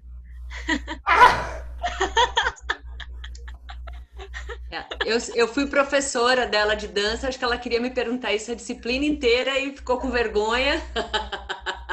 Agora ela tem a chance de ouvir de outro prof, talvez, a resposta. Meu Deus! Se quiser, né? Se quiser. Não, mas eu acho que claro, né? O Samuel, eu tenho que dizer pra ele, amor, a gente tem que dançar pra se divertir, né? A gente tem que dançar pra ser feliz. A gente tem que dançar pra brincar, né? Porque ele com 11 anos, as danças que é a perspectiva da dança para a aula que eu ofereço pra eles é a partir dos jogos, das brincadeiras. Então a gente pula amarelinha, a gente pula elástico, né? Quando eu vou trabalhar salto, por exemplo, eu vou trabalhar lá amarelinha, salto de 1 para 1, 1 para 2, 2 para 2, 2 para 1. Aí eu pular elástico, então a gente vai, né, as graduações. Então eu falo, em princípio, a gente dança para ser feliz. Se não tiver legal, para. É claro que, né, com o Bolsonaro na presidência, a gente tem que dançar pra caralhar mesmo. Tá precisando dançar muito. Mas assim, em determinado, né, contexto, exige também uma modificação na alteração do tônus para a dança. Vamos encaminhando para fechar, né, por conta do horário, mas fiquei com bastante vontade de comentar, assim, né, o quanto esse sequestro do sentir quanto esse sequestro do corpo nos esvazia da gente mesma, sabe? E, portanto, nos deixa autômatas, nos deixa facilmente manipuláveis mesmo, né? Porque eu não sinto, eu não me percebo. Eu tenho até utilizado nas minhas aulas esse termo, assim, você não está aterrizado em você mesmo, você está num campo de ideias, você está num campo de projeções, sem passar por você. Não passa por você nada, né? Por de fato, né? Então, E aí, né, como eu tô aqui dentro de uma faculdade de educação física, sempre o trabalho tem sido muito perpassando por essa questão, sabe, Leonardo, assim, por primeiro identificar o quanto a gente é analfabeto corporalmente. Segundo, como a escola nos coloca lógicas eurocêntricas, lógicas da produção, lógicas de que o mental é válido e o corporal, o sentir, tem que ser aniquilado, né? Então, a ideia de anular, né, as individualidades, o sentir, e sempre com a pergunta, e qual que é a função da educação física em relação a isso? Ainda que o curso seja de bacharelado, porque tem muito esse discurso. Mas, professora Daniela, você fica falando isso. Não, eu estou falando do corpo da escola, porque o nosso corpo, de todo mundo que está aqui dentro, descende da escola. E porque o corpo de todo mundo com quem vocês vão trabalhar, na academia, no clube, sei lá onde, são corpos construídos profundo, com os valores, com as lógicas da escola, e que é uma lógica de negação do sentir, da individualidade, das histórias, do Brasil. E aí, realmente, assim, né, porque eu venho do mundo da dança, né, eu sou formada em dança pela Unicamp, e aí eu chego num curso de educação física, então foi um processo até eu entender qual é a minha contribuição aqui, né? Como que eu chego, né? E aí, a ponto de na verdade, perceber na prática, vendo os corpos em sala de aula, a grande dificuldade de entrar em contato com o corpo. Porque eu não aprendi a sentir, eu desaprendi a sentir. Dá muito medo, aí qualquer coisa que eu sinto é simplesmente apavorante. Então me coloco aqui, né, como nesse desafio, né, além de urbanoides que somos, sequestrados da nossa própria cultura, sequestrados no nosso corpo, então não me admira que nós estejamos numa condição política a qual estamos. Porque nós não percebemos como é que eu vou ter empatia pelo outro se eu não tenho empatia, eu nem sinto a mim mesmo, não passa por mim para poder estar com o outro, né? Ou, claro que o outro traz muito de mim, mas se eu não sinto nada, né? Se eu não sinto nada. Então, te agradeço muito por toda a partilha, assim, muito emocionante te ter aqui. Sem palavras, assim, e te dizer, assim, que a UTFPR, que o Links Núcleo de Dança está aberto para o que você, para as pessoas com as quais você trabalha, precisarem, que tiverem no nosso alcance, contem com a gente, assim, contem, não se intimidem, assim, de procurar. Às vezes a gente está numa correria, mas a gente tem, sim, como construir pontes, que é um nome que vocês gostam bastante, né? Construir pontes, e que a gente está também aberta aqui e entendemos, né, que esse aqui é um espaço que tem que ser democrático, que tem que trazer esses saberes aqui para dentro, que a universidade pública ainda é um espaço possível e digno para isso, né? Ainda existe, se você quiser fechar com últimas palavras, fica à vontade. Bom, muito obrigado, né? A disponibilidade de todas. Eu me vejo de novo, assim, é muito louco. Vocês provavelmente devem ter lido lá essa minha relação com o feminino, né? Não só com o feminino que habita em mim, mas, assim, com os femininos que habitam e coexistem perto, ao entorno, ao redor de mim. Então, é uma sala de mulheres, né? E de repente estou eu aqui no meio das mulheres de novo. Então, muito obrigado pela recepção, né? Por esse calor de ventre aí, enfim. Muito obrigado, professora Daniela, as meninas, a Monique que entrou em contato, né?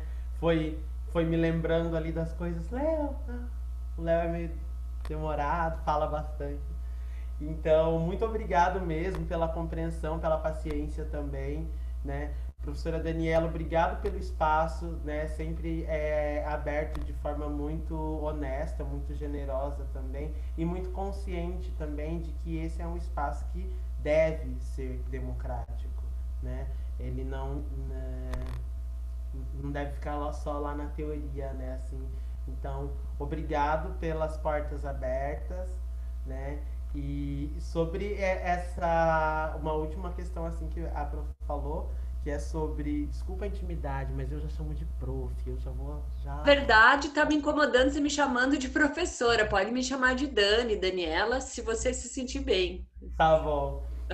Então, como Dani falou, essa estrutura urbanoide, né? A minha comunidade, desde quando a gente tinha o grupo Cundumbalê, a gente organizou, a gente foi vencedor então do primeiro prêmio Expressões Culturais Afro-Brasileiras e a gente construiu uma sede, né? Que se chama atualmente Paiol das Artes.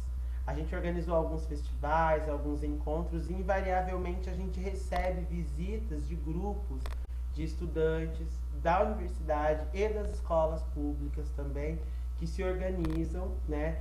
E a gente agenda para fazer visitas, inclusive, né? Com essa ideia de uma mobilização também, de uma economia, né?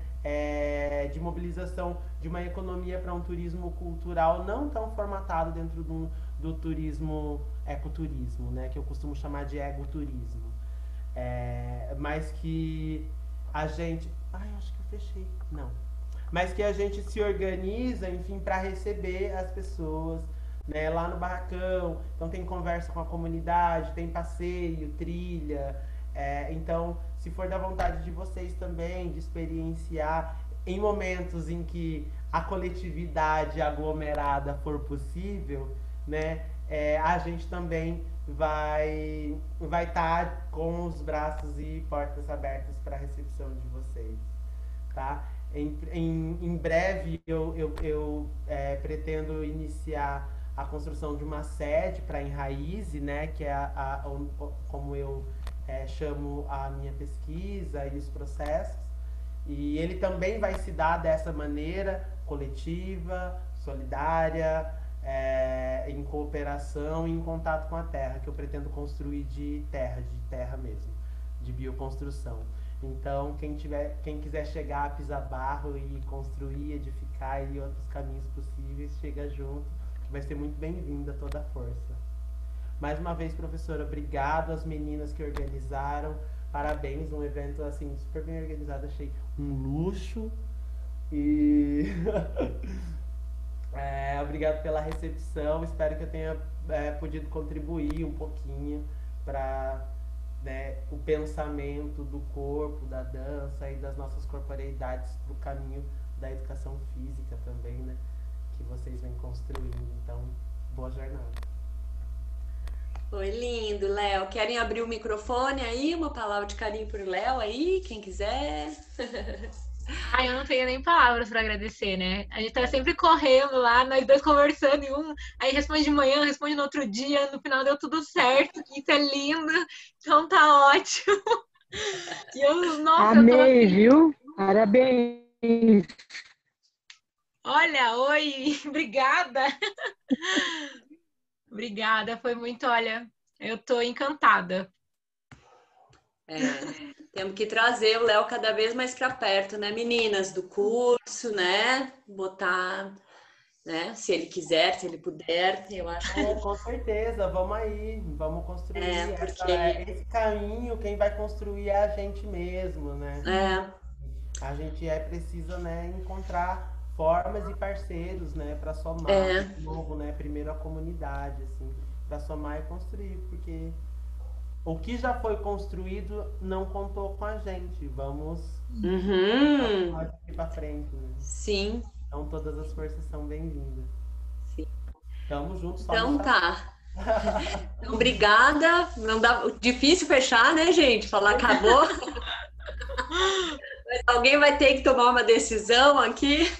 Então, a gente encerra aqui agradecendo muito, muito contente pelo encontro e torcendo para que em breve a gente possa estar junto presencialmente, dançando com você, né? Fazendo uma aula, quem sabe, aprendendo na prática esses saberes também. E foi um grande prazer, Léo. Agradeço e fecho deixando a porta aberta. Tá certo, obrigado. Um grande abraço. Tá. Obrigada. Tchau, gente. Muito obrigado para todos, para todas. Um abraço.